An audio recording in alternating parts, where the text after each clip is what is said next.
Bismillahirrahmanirrahim. Assalamualaikum warahmatullahi wabarakatuh. Selamat siang, salam sejahtera bagi kita semuanya. Om Swastiastu, Namo Buddhaya, salam kebajikan. Yang saya hormati Bapak Wakil Presiden, para Menko, Bapak Ibu, seluruh Menteri dan Ketua Lembaga yang hadir. Pada sidang Kabinet Paripurna siang hari ini ada beberapa hal yang ingin saya tekankan untuk menjadi perhatian pada kita semuanya. Yang pertama, kita harus tetap fokus untuk mengatur, menjaga keseimbangan, titik keseimbangan antara penanganan, kesehatan, dan pemulihan ekonomi. Ini yang saya kira sudah berpuluh-puluh kali saya sampaikan, tetapi perlu sekali lagi ini saya tekankan. Alhamdulillah, dari laporan yang saya terima per 1 November 2020 ini, jadi kasus aktif COVID di Indonesia lebih baik dan lebih rendah dari perkembangan rata-rata dunia. Kita memiliki kasus aktif sebesar 13,78%, rata-rata dunia kasus aktifnya 25,22%. Ini yang terus harus ditekan sehingga angka 13,78% ini bisa kita perkecil lagi. Kemudian juga tingkat kesembuhan yang semakin baik. Kita sekarang di angka 82,84%. Rata-rata dunia 72%. Di angka kesembuhan kita juga lebih baik. Ini agar juga diperbaiki lagi. Yang masih kita di atas rata-rata dunia adalah angka kematian atau kasus meninggal di Indonesia. Itu kita masih di angka 3,38%. Rata-rata dunia berada di angka 2,5%.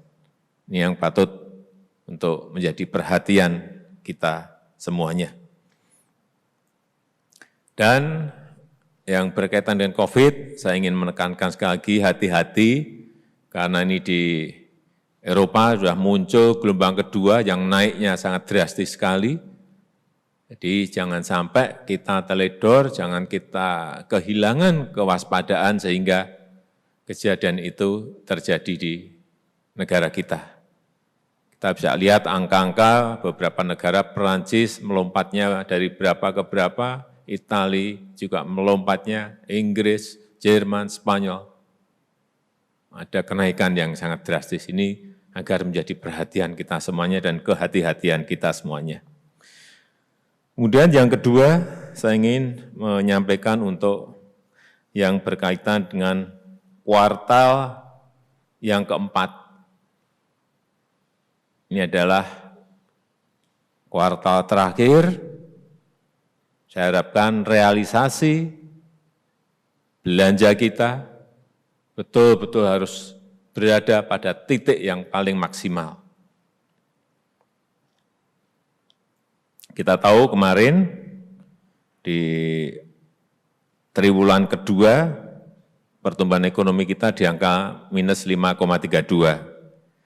Di kuartal ketiga ini kita juga mungkin sehari, 2 hari, 3 hari ini akan diumumkan oleh BPS juga masih berada di angka minus, perkiraan kita di angka minus 3.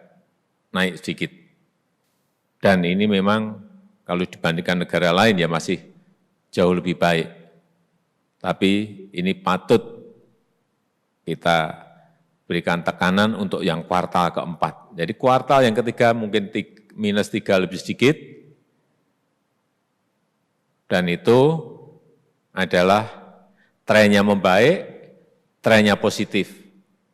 Ini yang harus ditekankan nanti kalau ada pengumuman di BPS. Trennya membaik, trennya positif dari 5,32 minus menjadi minus 3,1. sekian. Sehingga kembali lagi saya sampaikan kuartal keempat ini sangat penting sekali agar bisa memperbaiki lagi, syukur bisa masuk ke positif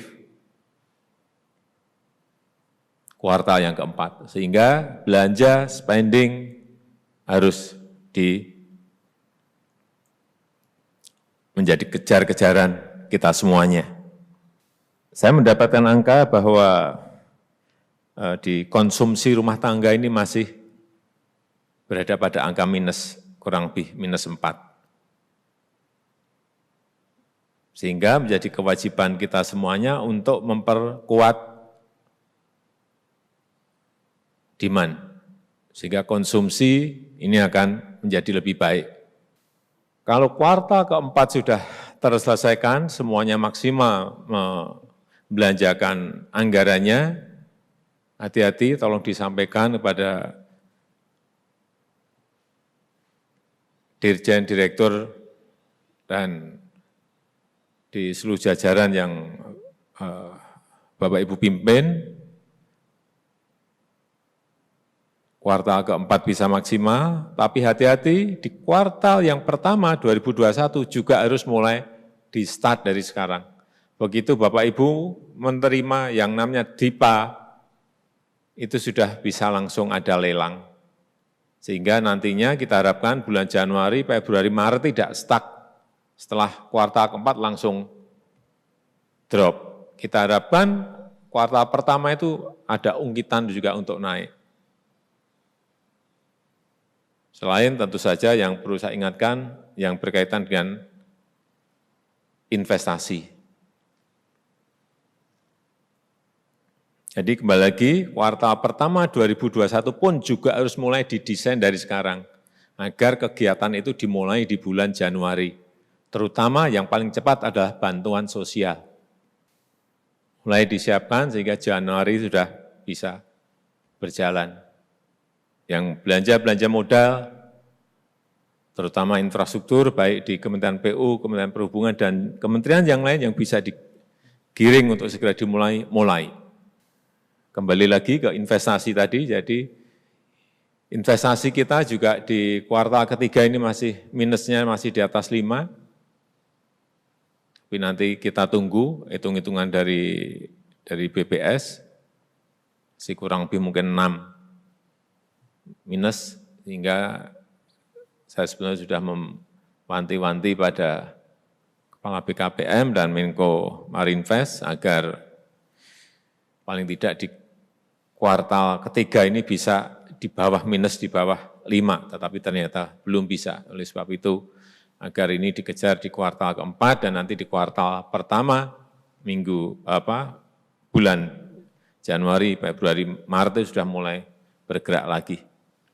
Saya ingin mengingatkan bahwa kesempatan untuk memperbaiki investasi ini kita diberikan peluang karena kemarin GSP untuk masuk ke Amerika sudah diberikan perpanjangan. Sehingga ini menjadi kesempatan karena kita adalah satu-satunya negara di Asia yang mendapatkan fasilitas ini, dan kita harapkan ekspor kita akan bisa naik, melompat, karena fasilitas GSP ini diberikan kepada kita. Dan syukur-syukur ini juga dipakai sebagai kesempatan untuk menarik investasi, karena kita ada fasilitas itu sehingga orang ingin mendirikan industri, pabrik, perusahaan di Indonesia akan menjadi lebih menarik karena untuk masuk ke Amerika kita diberikan fasilitas dari Amerika. Saya rasa itu mungkin sedikit yang bisa saya sampaikan sebagai pengantar. Terima kasih. Assalamualaikum warahmatullahi wabarakatuh.